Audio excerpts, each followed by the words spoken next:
sorry for the AC, but it's hot. Like, what can I do? Okay, so we have a summary book, and that is Every Summer After by Carly Fortune. Have I read a Carly Fortune book before? No. I'm aware she's super popular, but no, I have just not gotten to it. Do I think that I'll read this year? Most likely not. But even if I just read it next year and have a good handful of books to have as my summer TBR next year, that is totally fine with me. It seems like it's nice and short. It's perfect floppiness. And yeah, love that. Let's read the blurb. It says 6 summers to fall in love, 1 moment to fall apart, a weekend to get it right. They say you can never go home again. And for Persephone Fraser, ever since she made the biggest mistake of her life a decade ago, that has felt too true.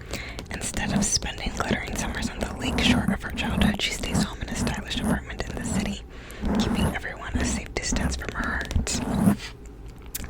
Until she receives a call that sends her racing back to Barry's Bay and into the orbit of Sam Florek, the man she never thought she'd have to live without. For 6 summers, 3 easy afternoons on the water and warm summer nights working in his family's restaurant, Percy and Sam have been inseparable. Eventually, that friendship turned into something more before it fell spectacularly apart. When Percy returns to the lake for Sam's mother's funeral, their connection is as undeniable as it has always been.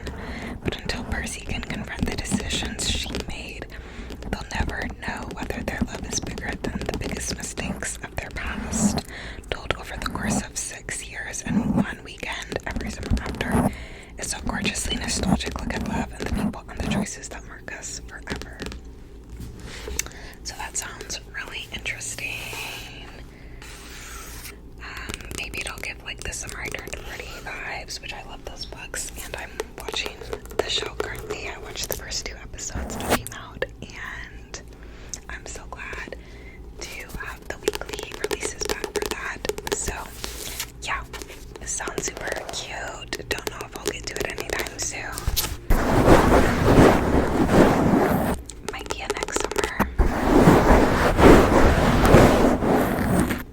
Might be a next summer book, but yeah, that is Every Summer After by Carly Fortune.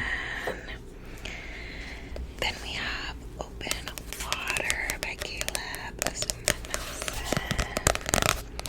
This I saw because it was the book club book for one of the music girlies I follow. I don't know if it was Lani or Mitski or Dua Lipa, but it was one of them. They all have book clubs. And yeah, I was like, yes. Now I don't think I'll read it this month, so I don't think I'll be able to actually join the book club, although it is short. So maybe I could. I'm just in the middle of so many books right now. But yeah, let's read the blurb. It does have the deckled edges as well. Okay. In a crowded London pub, 2 young people meet. Both are Black British. Both won scholarships to private schools where they struggle to belong. Both are now artists. He's a photographer, she's a dancer, and both are trying to make their mark in a world that by turns celebrates and rejects them. But 2 people who seem destined to be together can still be torn apart by fear and violence. And over the course of a year, they find their relationship tested by forces beyond their control.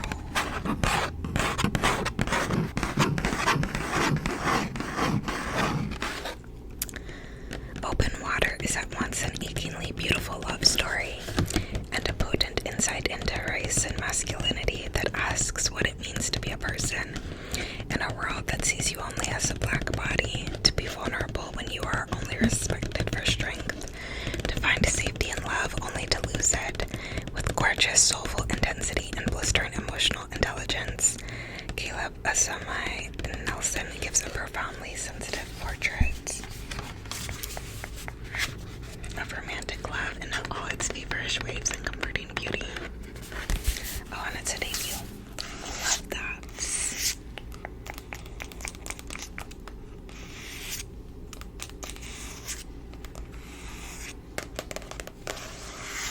I feel like this has been out for a while. Because I feel like I've seen reviews of this like last year. But yeah. Okay. And then we have a interconnected standalone. I read Practice Makes Perfect like a month or so ago, and I really enjoyed it, so I decided to get another book in that like interconnected standalone series. So I got Beg, Borrow, or Steal by Sarah Adams. Now, I do not like this cover. I don't like when they do the little blob people like this art style. I don't like, but I really liked Practice Makes Perfect, so I got another one. It says Emily Walker hates having her carefully crafted world disrupted by anyone, most of all her legendary nemesis, Jack Bennett. He's the opposite of the wonderful hero she dreams up in her double life as a romance writer. Which is why Emily was perfectly happy when Jack left Rome, Kentucky mid-school year with his fiancée. The last thing Emily saw coming was Jack's return at the start of the summer after calling off the wedding and ending his relationship, but he's here to stay as her colleague and her neighbor. Jack is glad to be back, eager to renovate his house and work on the mystery novel under his best-selling pen name. So they're both writers. It's giving Emily Henry. But when he realizes he's now neighbors with the one woman who has always pushed his buttons, he discovers something he's even more excited about.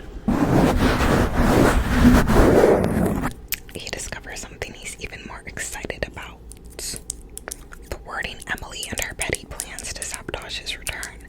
With their chemistry-fueled animosity at an all-time high, Emily accidentally sends an email to their school's principal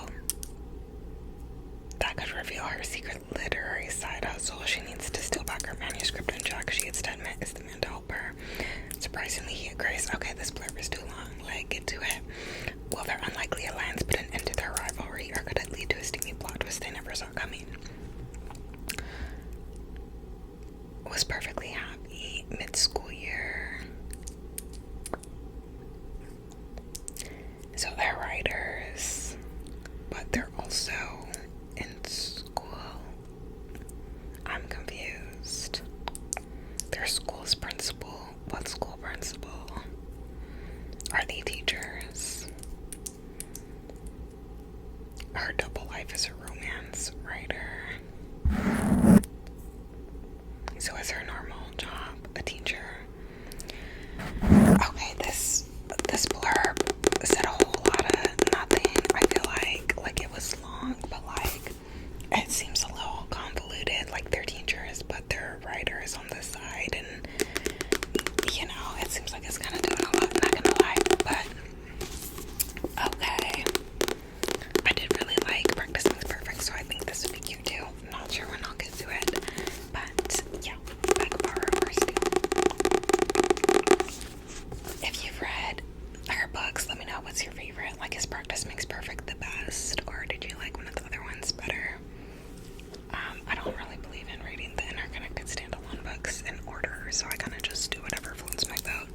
Also, if you've read Carly Fortune, like, let me know what's her best, because I know she's a really popular romance author and like summer romance author as well.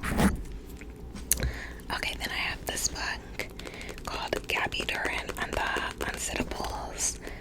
I guess this is a new Disney Channel original series, but they were giving this book out at the Pride Festival I went to. So yeah, no clue what it's about, but yeah.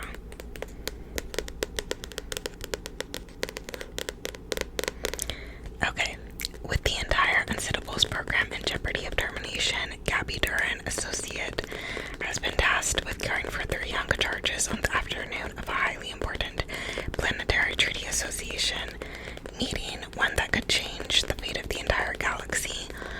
Gabby has proven in the past to be resourceful in a crisis, the members of Alien currently have serious doubts about whether she has what it takes to protect the lives and identities of aliens here on Earth, but we've decided to give her one last chance to prove herself.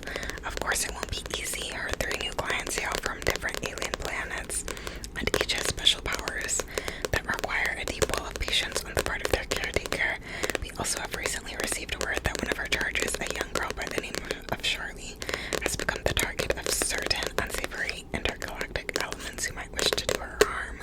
Will Gabby manage to keep the girl safe and on planet until her mother returns from her PTA meeting? Will any of us live to tell the tale?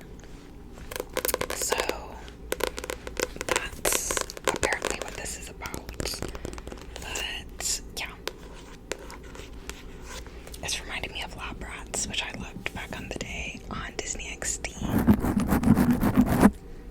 Okay, and then I did finally unwrap my other blind date with the book.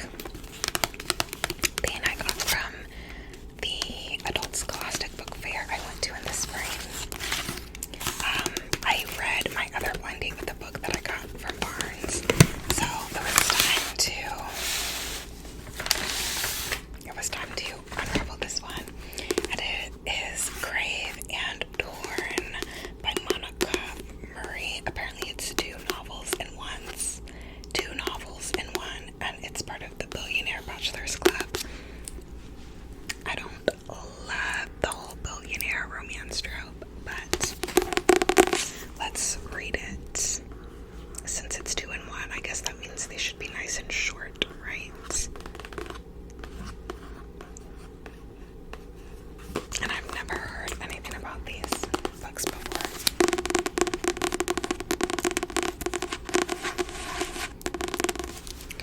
Crave.